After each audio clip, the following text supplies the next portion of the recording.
Alright, so we're going to play a couple of games with this Green-White Counters Company deck. This is my second or third match in this league. I'm going to go back, obviously, through these replays, so I don't remember exactly when this landed, but I do remember that my first match was against Storm, and I did lose that match, but it was pretty close. I would say it's a pretty decent matchup for me.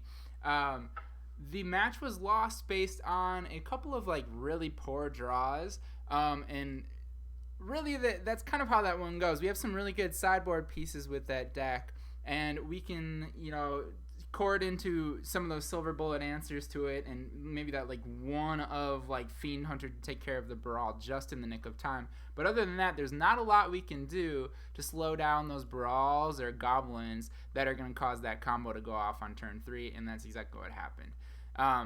In the sideboard games, I just couldn't get to 6 mana to find that Eidolon of Rhetoric. That's kind of my game plan all along, or either that or I couldn't find the Collected Company to find that Eidolon of Rhetoric. But again, it's a decent matchup. It's not a terrible matchup, but just like you'd expect from any other combo deck, we kind of have to play. We have to sort of walk a thin line and play a really careful game of we got to prevent them from going off while we're trying to advance our plan of going off ourselves. So here is yet another game, and we'll take a look at this opening hand here. I am on the draw, Looks like I got a bunch of 2-drops in this hand, which is not terrible. The deck plays tons and tons of 2-drops and very few 1-drops because I'm only on 5 mana dorks, not counting the Devoted Druids, of course. But I have made changes in more recent versions of this deck where I've cut 1 forest for a Noble Hierarch to kind of shift that focus a little bit, so I can be dropping a card on turn 1 and then maybe curve right into a 3-drop on turn 2, since I have so many in the Knight of the Reliquary, Courser, Tireless Trucker type package. So here's what I'm looking at. I've got a natural combo here. I don't have a way of utilizing that combo without a Duskwatch Recruiter or without a Court of Calling or Collected Company or something in hand. I do have plenty of other value cards and ways to use that mana, so I'm just kind of hoping that I draw something. If it's a Collected Company, that's almost enough to get there, and with an Eternal Witness, it should be enough to find a Duskwatch Recruiter or something that gets me there. So we are going to go with this, and let's see what my opponent has to offer. Alright, Temple Garden shocked, and he's going to play a Noble Hierarch. So immediately I'm thinking we're on the mirror match. Alright, so I'm obviously going to put this Temple Garden into play tapped and pass the turn. I drew a Courser this turn. That leads to an interesting turn 3. Alright, Abzan's Pilgrim. What are we up against here? Interesting. Now I'm thinking Little Kid Junk at this point. I don't know many decks that play Abzan's Pilgrim. 2 lands. Didn't draw a third land drop at this point, so I'm getting a little nervous, but we're going to drop Devoted Druid, obviously now, because next turn we can go right into the combo, assuming my opponent doesn't have a path. And if he or she does have a path, that curves us really well into Knight of the Reliquary and Courser of Crufix, which we can pivot into this kind of value plan, which is pretty cool. That's kind of a nice feature of this deck. So here we go, Godless Shine, and sure enough, we're getting pathed. So we'll take it. Yes, we're going to use Path to Exile's ability, of course. And we'll put a Plains into play. Alright. And looks like we are going to be dealing with a Collected Company already. In Noble Hierarch. Not the most exciting Collected Company, but we are going to be taking 3 damage because of Exalted Triggers. And this is looking kind of scary in terms of alright, my opponent draws a Gavany Township, and we're probably in trouble at this point.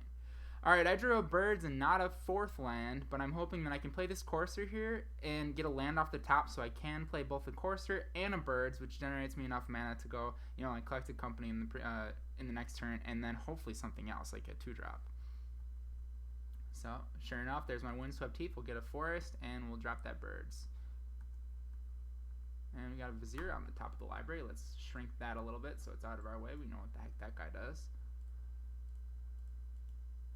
And Thalia, that's an interesting card to play. Alright, obviously we're on some kind of human strategy over there. I've seen this deck place on Moto quite a bit lately, so alright, Thalia's Lieutenant, not surprising at all. That's kind of scary, sort of maybe probably the worst thing that he could play at this point. And we are going to be taking some major damage with this Abzan's Pilgrim, because I'm certainly not interested in blocking that right now. Hopefully I can recoup some of that life with some of this Courser of Crufix shenanigans. I can collect a company, shuffle my library, and get a land on top, and potentially play a 2-drop after I put some creatures into play. So let's see what happens here. And there's the combo, Devoted Druid and Vizier of Remedies. So we'll put those guys into play, no problem. And there is a Gavony on top, so that looks pretty nice. Unfortunately, it does come into play tapped because of Thalia, as does my combo. It is worth noting I can untap my Devoted Druid if for some reason I need to block to survive this. I'm at 14. If he plays another Thalia's Lieutenant, I might be in trouble. But I think I'm okay. 1, 2, 3, 4, 5, 6, 7, 8, 9, 10, 11, 12, 13, 14, 15. I do have to block 1 or 2. Excuse me. Alright, we're coming in with everything here except for the summoning sick creature. We're going to put Courser on the Thalia's Lieutenant, and we'll chump the Thalia with birds. I'm hoping he doesn't have a path that would really put a wrench in my plans and probably lose me the game because I'm going to be taking lethal next turn. But we got to go for it at this point. And if he's got a path, he's doing it right now. No path. I think that's GG. Hopefully we can draw something that can get us into our combo here. Oh, we have it. Eternal Witness, Collected Company in the graveyard. So that should do it.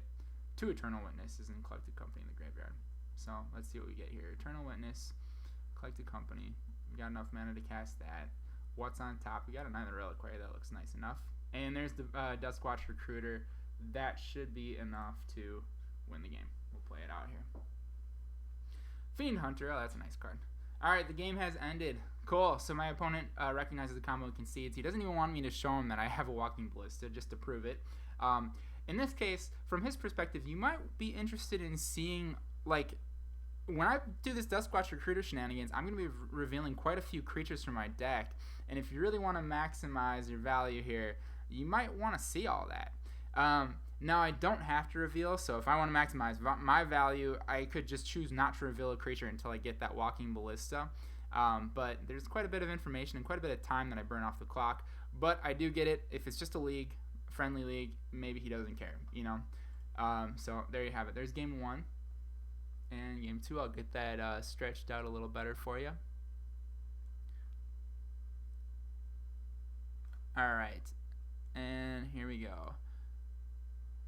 Alright, oops. So, I skipped past that, but we did mulligan that first hand. It wasn't good enough, not enough interaction.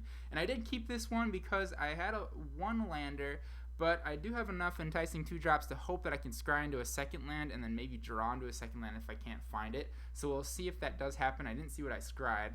Sorry, I skipped past that as well. But we'll see here. Oh, it's a Vizier, so that's not looking good for our hero. Temple Garden comes into play tapped.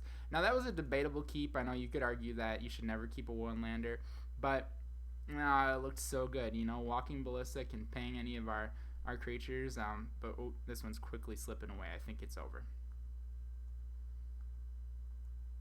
Brutal. I do play 24 lands in this deck.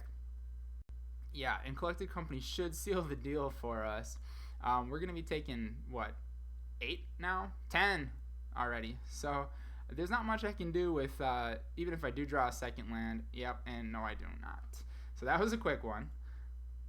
We'll go right into game 3.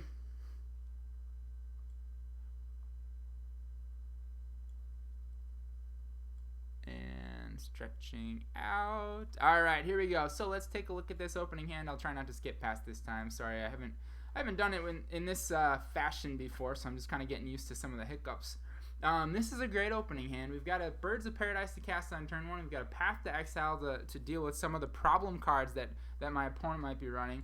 I can view my sideboard. I didn't really address that, but I did board in the Linvala against him in game 2, and then I kind of changed my mind against that, or changed my mind on that on this third game here, which has really nothing to do with being on the play or the draw, because arguably this would be much better on the play. I just added a little bit of a change in heart when I realized I was on this aggressive humans deck, and I don't know if Linval is really so great against that. I think I needed more interaction, so I think I boarded in another path. Let's see what else came out. I took out the Tireless Trackers. They're a little slow against him, and I put in, I think it was 2 Tireless Trackers for 2 Path was the trade I made. 1 Eternal Witness came out, and I don't remember what else came in. If you're interested, you can compare that with the deck list in the article, but we're going to go on from there. Alright, so we are definitely keeping this one.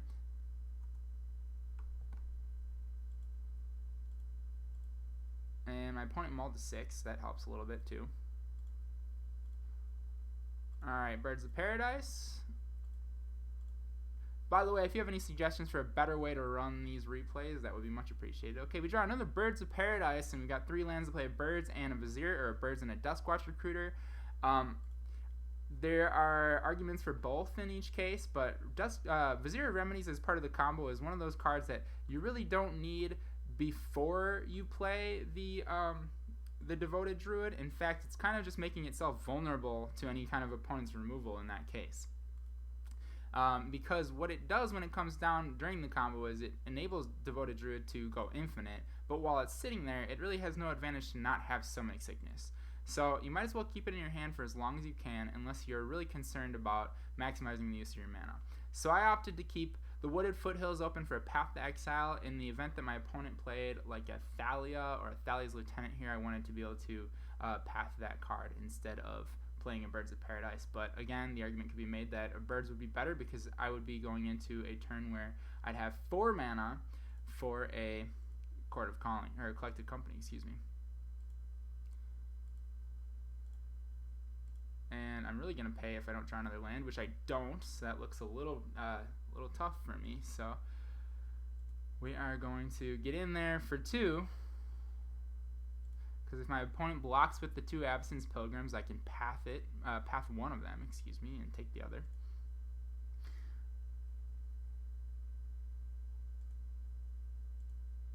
Alright, now we're going to play Noble Hierarch Birds of Paradise, because we want to really increase our mana count here. Alright, looking better. Now in hindsight, probably should have played the Birds last turn and then saved. That would have given me 1 additional mana to use on my turn for the path, which now it's going to come in handy anyway. There's a Thalia, I want to get rid of that guy.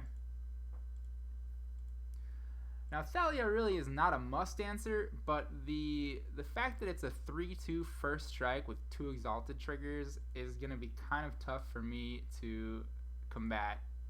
He can get really aggressive with that. There's not a lot I can do to block that aside from just chumping with my birds. So definitely want to get rid of that guy. Additionally, the non-basic lands coming into play tapped clause is going to be kind of tough with all of my fetches, and that really is going to slow me down. Oh, Kitchen Finks is another card that I boarded in. So I wanted a little life gain and a recursive blocker against his guys. Alright, so we're getting there for 3. He's likely not going to block this one. And he doesn't. Alright, so we're going to pass. We want to save open for our Collected Company and also have a chance to flip this Duskwatch Recruiter.